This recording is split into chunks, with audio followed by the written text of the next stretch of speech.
Hello and congratulations on getting access to this video course on the blueprint to setting up smart one-time offers. So this is video number 1, which is the introduction and quick overview. So when it comes to selling your products and services online, you need to ensure that your whole funnel converts.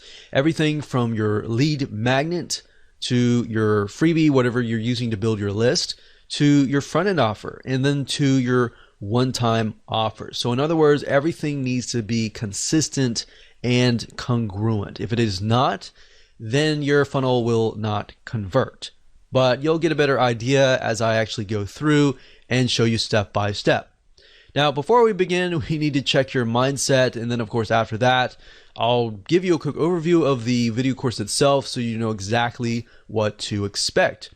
All right, so let's talk about mindset. So most likely if you're watching this, you are open, but I want to make sure that you remove any type of perceived notions or thoughts or assumptions that could potentially block you from actually achieving your goal.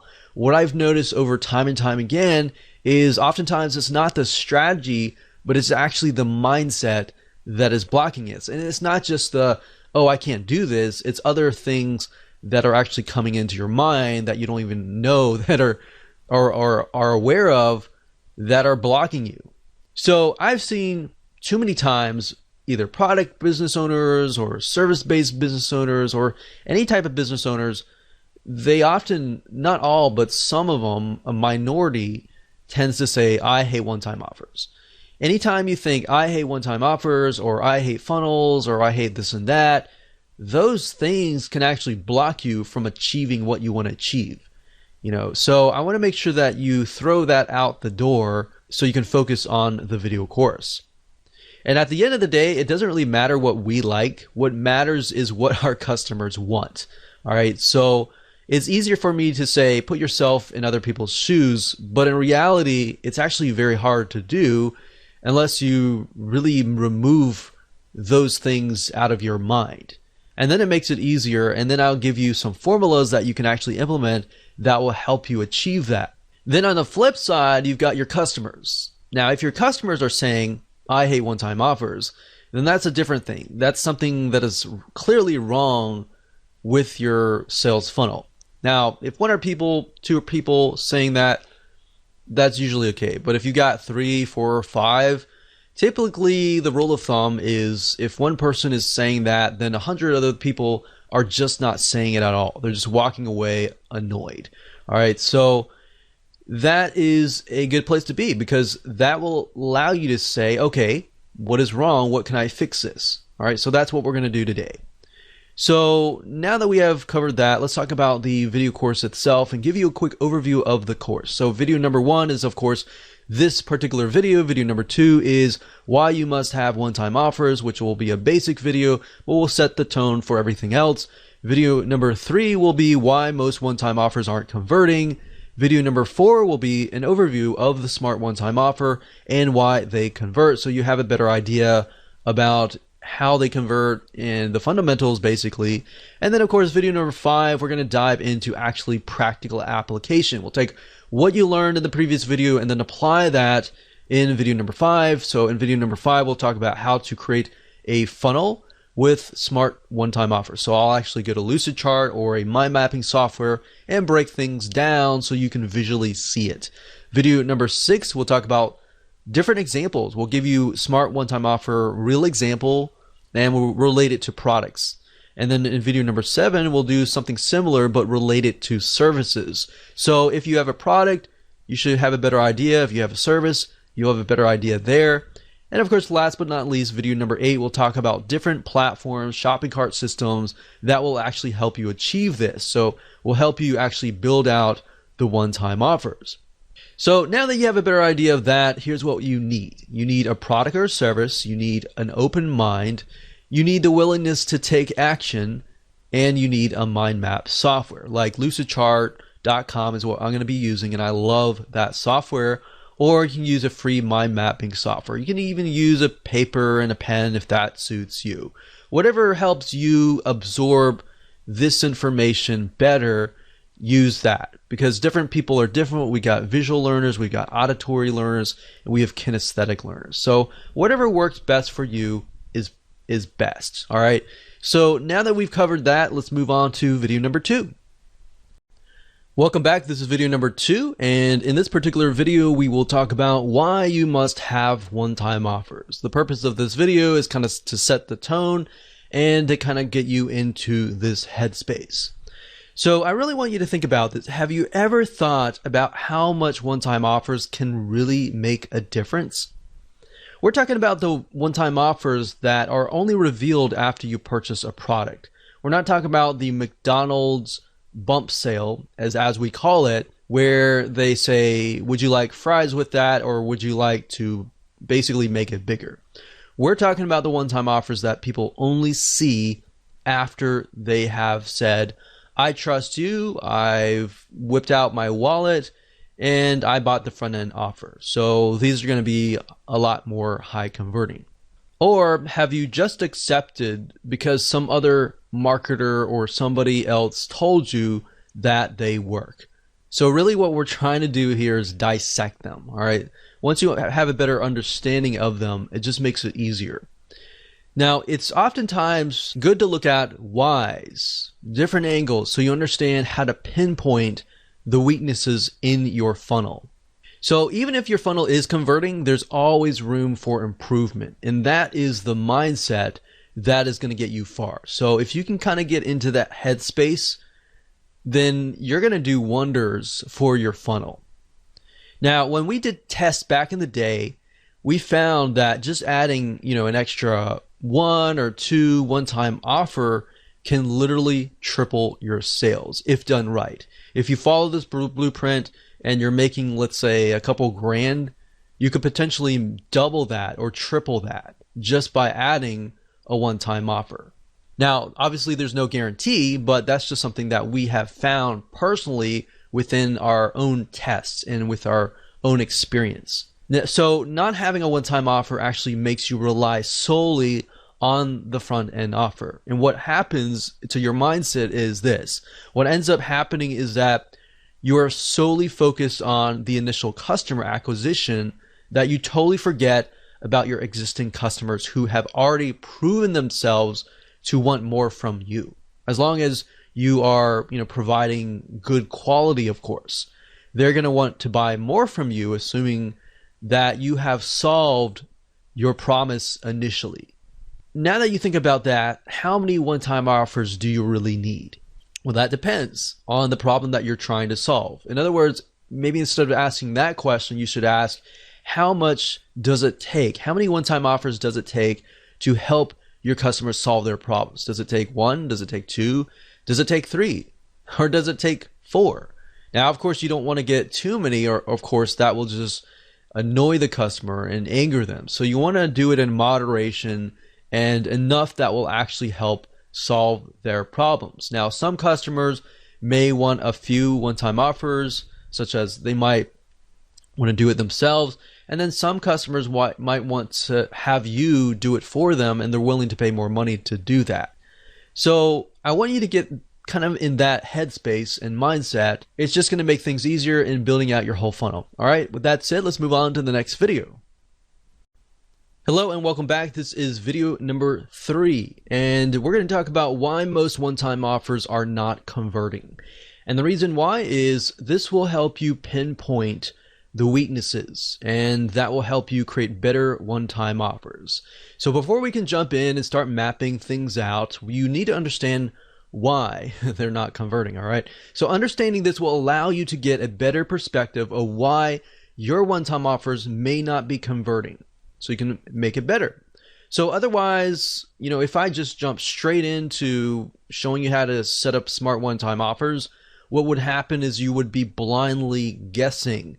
And we want you to be successful, all right? So that's why we've kind of mapped this video course out as it is.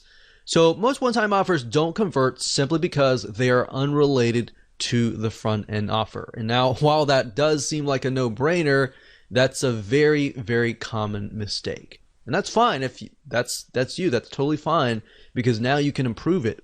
But think about it for just a second. Let's say that you bought a course on how to save taxes. You're presented with a one-time offer, which is another course, which is how to run your business better. All right. And I've seen this. I've seen hundreds of one-time offers, hundreds and tons of funnels, and this has happened. And yes, while they are related, and you might have some folks buy into it because they are related, they do run a business, and most of the time business related taxes. If it's personal taxes, obviously it's not related, but if it's business taxes, then yes, it is related. And they might buy into that. You might get one or two or a few people, or even sometimes you might even get like 5% buy it. But the fact of the matter is, yes, they are related, and you might have some people buy it, but it doesn't exactly solve the person's initial problem, which is related to taxes, business taxes, let's say. So a lot of times when people build funnels, they start with lead magnet first, then they build the front end offer, and then they build the one-time offer. But if you think about it, if you do that, it's very, very hard to build exactly what people want. You're going to have to do it backwards. And I'll show you in just a minute. So this is wrong, and I'll show you why in this mind map. Okay, so I'm in Lucidchart right now, and a typical or traditional funnel looks like this, or it's built like this. Typically, you start obviously with the lead magnet, and then of course you do a front end offer. And a lot of times, if you think about it, let's just do a lead magnet for the sake of the whole funnel. Of course, you're going to have several different lead magnets because you're trying to build your list. And lead magnet, if you aren't aware of what it is, it's just a freebie that you're giving away for free in exchange for somebody's email address. So the goal of this is to build a list of people who eventually want your funnel, right? Now, a lot of times people will just think, okay, what's a good lead magnet that I have? Or what can I put together? And they'll just slap it together. And the next thing is they'll put together a front end offer. And they're thinking, okay, this is a really good front end offer that I can put together. And the next thing they'll do is they'll think, okay, what kind of one-time offer can I put together? And a lot of times they won't even think about it. They'll just say, okay, I've got this thing, right? And then they're thinking, okay, maybe I gotta put another one-time offer number 2. That's just a good offer, right? So my point is, not a whole lot of thought is put into it, or maybe there is a lot of thought that is put into it, but it's just random, right? So the majority of one-time offers and the whole funnel is usually created this way. And by doing it this way, kind of in a very random way, this is actually not good for your funnel, because how do you know if the progression from here will lead to here? Meaning, if somebody buys this, how do you know that is going to be exactly related to this, exactly related to this, and exactly related to this? So that's what happens when you move from the front to the back. So with the Smart OTO, we use a different method, which I'll show you in just a minute. Welcome to video number 5. We're going to talk about how to create a funnel with Smart one-time offers. So when it comes to creating a funnel with Smart one-time offers, it's super easy to do as long as you've gone through videos 1 through 4. If you've skipped around, it's not really going to make sense. So if you've done that, make sure that you go in order so that we can break things down. So in this video, we're going to be mapping out a generic funnel with Smart one-time offers by using a flowchart visual map so that you can see how all the pieces of the puzzle fit together. So let's do that now. Okay, so now that you understand kind of a breakdown of the Smart OTO and the Smart funnel essentially, let's actually map it out. So as you can see here, if we start from the back and move back, so let's say for example, in that example we have OTO 4. So OTO 4 was one-on-one consulting. So one-on-one consulting. Now obviously if you have a specific product, then we'll actually give you an actual real life example later down the road. But for now, this is a very general kind of view. So one-on-one consultant, and then what you do, like I said earlier, is you move back. So you copy that, and essentially the OTO3 is going to be a portion of the one-on-one consulting. So like I said, group consulting. What is the next best thing, right? So if somebody can't afford one-on-one consulting, group consulting is the next best thing. So then we move back again. So OTO 2. And if somebody cannot afford group consulting, perhaps something, a portion of that. So we take a piece, we move back. We take a piece, we move back. Well, in that case, you can have this perhaps as the downsell. So that could be OTO4D as in downsell. And then this could actually be OTO3.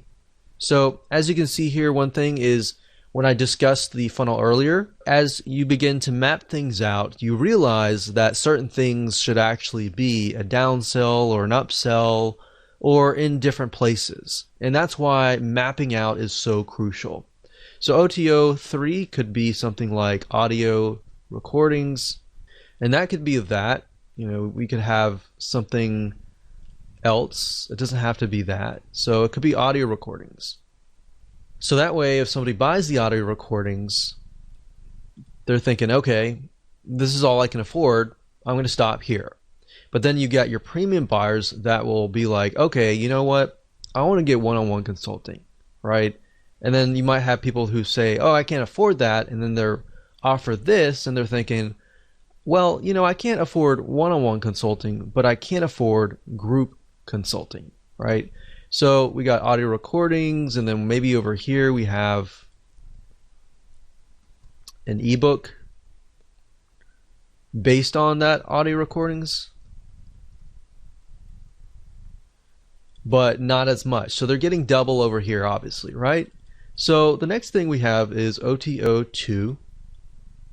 So we're moving backwards here. So I like to use arrows for progression, but obviously later on we're going to have to switch the arrows because we're going to move the other direction, right? So this is just to help me build it out initially. So OTO1,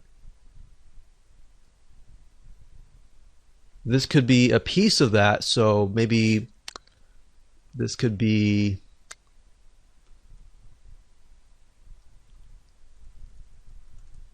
secret articles or something like that. So it's a piece of that, a piece of that, and then of course we have the front end offer. So the front end offer could be, so we'll do FE for front end offer, and that could be a video course.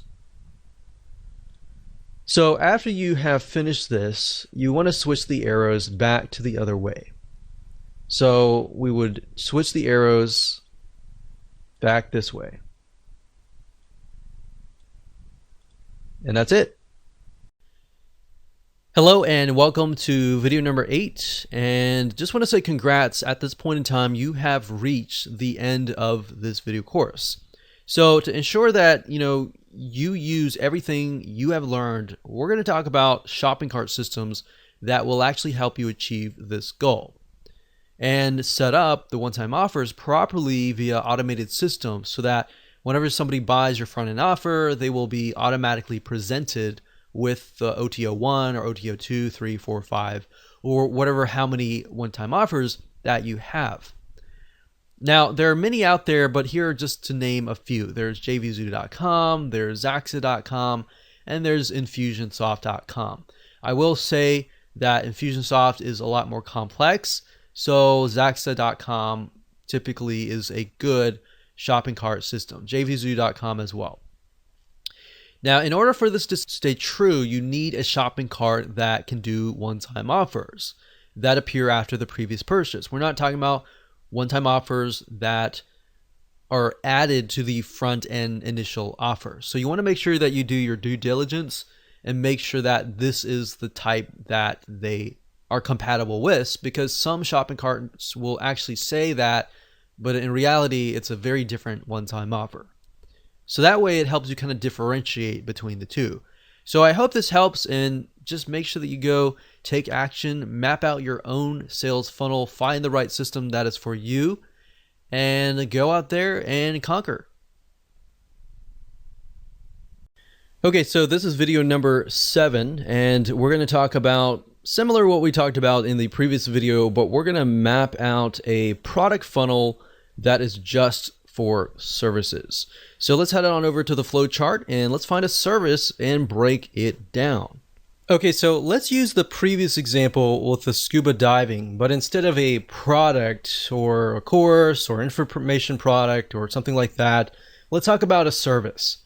So let's say, for example, that you offer a scuba diving service or a training. So you really need to figure out what category does that fit in. Does it fit in where you're training somebody? Does it fit in maybe tourism or entertainment? You need to figure that out first and write that down. So in this case, we could do scuba diving one-on-one consulting. So that could be a one-on-one personal training kind of thing. And let's delete these two here. And let's say this will be OTO 3. And with a service-based business, you could do that, and then you could do a downsell. So somebody could not afford that. They could have something like a scuba diving group consulting. And that can be OTO 3. We'll call that downsell. So a downsell is basically if somebody says no to this, they are then presented with this, right? So that's basically how it works. Now, how can we best ultimately sell this OTO 3 here? Well, the best way to sell a service could be through a product, an information product, an ebook, a video course, something like that. So if your ultimate goal is to get them here, then similarly as the previous funnel, you could use a video course. So that could be a scuba diving course, we'll say video course. And then if we take a snippet of the course over here, this could be a scuba diving port. And then we can move back again over here. And this could be something like a scuba diving checklist, like a diagnostic test or something.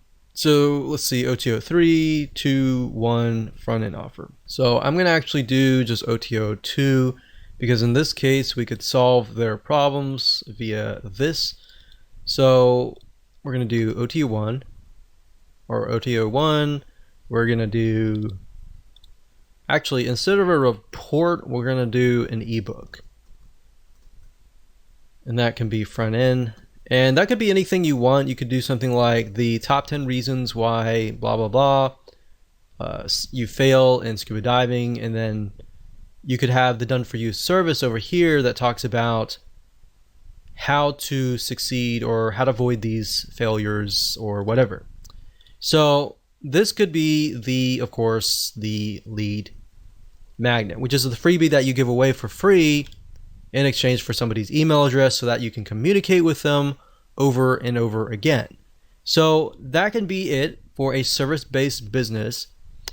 So essentially somebody wants you to take them by the hand and walk them through the process. So another service-based business could be done for you. I mean, essentially everything that is service-based business is done for you. You're doing it for them. Even a plumber. I've actually purchased from a plumber before, and they have had one-time offers as well. But just keep in mind, you don't want to, with service-based business, you want to avoid forcing people. For example, I think the plumber that helped us actually said, okay, if you buy this, you can buy this extra package into this like monthly gold club or something and get a 10% discount. And it didn't really make a lot of sense because what he was doing was he was doing bump sales. He wasn't actually doing one-time offers or anything like that. So in certain service-based businesses, you really have to think, is this really right for me or not? Because some things like plumbing, people may not be open to that. But generally, things like even scuba diving or information products, people tend to be more open on that. So I hope that gives you a better view of the different ways to go ahead and create a funnel for a service-based business. So remember, mix and match. If you can best educate the person before they get to your service, before they get to your product, that is a more ideal situation.